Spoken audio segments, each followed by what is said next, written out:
छत्तीसगढ़ में बीएड भर्ती का मामला 3 साल से उलझा हुआ है। 2023 में नियुक्ति हुई, मामला पेच में फंसा कि जिन पदों पर बीएड वालों को भर लिया गया, दरअसल योग्यता उस पर बीएड वालों की थी। कानूनी लड़ाई लड़ी गई हाईकोर्ट से लेकर के सुप्रीम कोर्ट, और फिर फैसला भी आ गया कि एक्चुअल इसके हकदार बीएड वाले ही थे। सरकार को फैसला भी लेना पड़ा और जिन बीएड वालों की नियुक्ति हो गई थी उनको हटा करके फिर उनको कहीं और समायोजित भी कर दिया गया। लेकिन जितने पदों से बीएड वालों को हटाया गया उन सभी पदों पर बीएड वालों को नौकरी नहीं दी गई। और ये आज देखिए कि बीएड वाले हाईकोर्ट के फैसले के बाद भी, सरकार की पहल के बाद भी अब बहुत मुकदमा लेकर के भीख मांग रहे हैं। क्यों? क्योंकि सरकार से अपना अधिकार चाह रहे हैं और 22 दिनों से राजधानी रायपुर के टूटा धरना स्थल पर आमरण अनशन भी कर रहे हैं, लेकिन सरकार सुन नहीं रही है। अब राजधानी रायपुर के यहाँ मरीन ड्राइव पर आकर के उन्होंने हाथ में कटोरा और खाली थाम भी भीख मांगी है। सरकार को आईना दिखा रहे हैं कि सरकार अब तो हमारी खुद ले लो। ये जो आमरण अनशन पर बैठे हुए हैं और दो बार हॉस्पिटलाइज हुए हैं, जरा हम उनसे बातचीत कर लेते हैं। बताइए सरकार से क्या कहना चाह रहे हैं? सरकार से यही निवेदन है, आज हम लोग आमरण अनशन का दूसरा दिन है और सरकार ने कोई प्रतिनिधिमंडल अभी तक हमसे बातचीत करने नहीं आया है।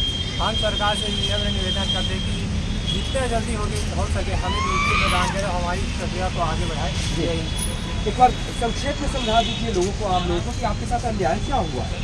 न्याय ये हुआ सर कि 2023 का भर्ती है और उसमें 2600 बीएड वालों को भर्ती लिया गया और उसमें डीएड वालों का भर्ती होना था, लेकिन डीएड वालों को हटाया गया और बचत 2621 पोस्ट में मात्र 1299 पोस्ट को ही लिया गया। इसमें 1316 पोस्ट और बाकी हो गया और 984 पोस्ट ऐसा है जिसमें कभी काउंसलिंग ही नहीं हुआ है। अच्छा। तो कुल मिलाकर 2300 पोस्ट होता है जिसमें डीएड वालों का भी नियुक्ति देना है। हाई कोर्ट का भी आदेश है, सुप्रीम कोर्ट का भी आदेश है, फिर भी सरकार न जाने क्यों डीएड वालों को नियुक्ति नहीं दे रहा है, समझ ही नहीं आता। ये जब सब कुछ स्पष्ट हो चुका है, हाईकोर्ट ने और सुप्रीम कोर्ट ने फैसला भी दे दिया, आप उसमें कोई कहीं से बनती नहीं है बात।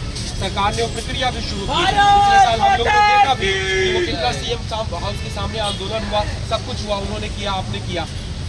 फंस का रहा है, क्या मामला है? जब सब कुछ स्पष्ट हो गया, आप तो बात भी कर रहे होंगे, अधिकारी के पास जाते होंगे, मंत्री के पास भी जाते होंगे, क्यों नहीं कर रहे हैं? आपका लेटर गया, चौथे चरण की काउंसलिंग के बाद इनके पास पर्याप्त 4 महीने का समय था, पर भी विभाग ने हमारे लिए कोई कार्रवाई नहीं की। ये केवल आप लोग को समझ में आ रहा होगा ना कि मामला कहाँ, कौन फंसा रहा है जी, क्यों आप लोग की भर्ती नहीं? ये विभागीय प्रक्रिया के अंतर्गत सारा षड्यंत्र रचा जा रहा है। कोई कौन रचा है? याद है आप विभाग के जिम्मेदार अधिकारी हैं इसके। कौन रचा है? सबसे पहले मैं तो प्रेसिडेंट के धन्यवाद दूंगा जो हमारे जनता को दिखाने के लिए यहाँ पहुँचे हुए हैं। सर ये मामला ये है कि जो 2023 में सहायक शिक्षक भर्ती निगत 85 पोस्ट के लिए, जिसमें सिर्फ अभी 3985 पोस्ट को नियुक्ति मिला हुआ है और इसमें अभी 2300 पद रिक्त है। और जो आप पेश फंसने वाली बात है तो इसकी सुविधा सर ये है सर कि जो पंचम चरण का लिस्ट निकला हुआ था सिर्फ डिप्लोमा वालों के लिए, उसका अंतिम नियुक्ति तिथि था 11 अप्रैल। अब 11 अप्रैल के बाद पूरा अप्रैल, मई, जून, जुलाई 4 महीने था विभाग के पास 6वीं लिस्ट निकालने के लिए, लेकिन विभाग ने सिर्फ लेटरबाजी किया है।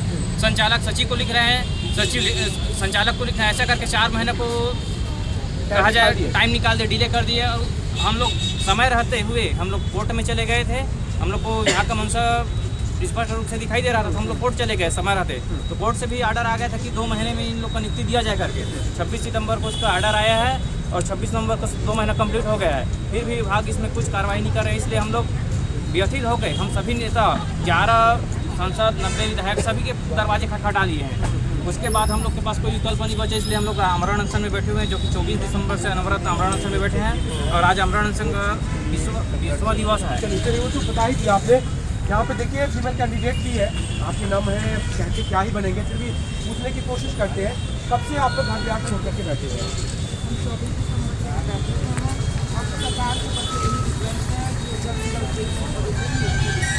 कहीं पे जाते हैं मंत्री से, अधिकारी से, क्या कहते हैं वो लोग?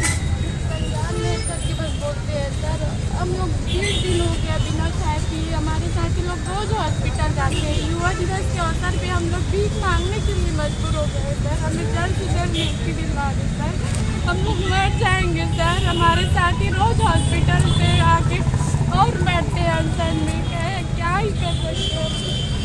क्या लग रहा है सरकार कब चलेगी?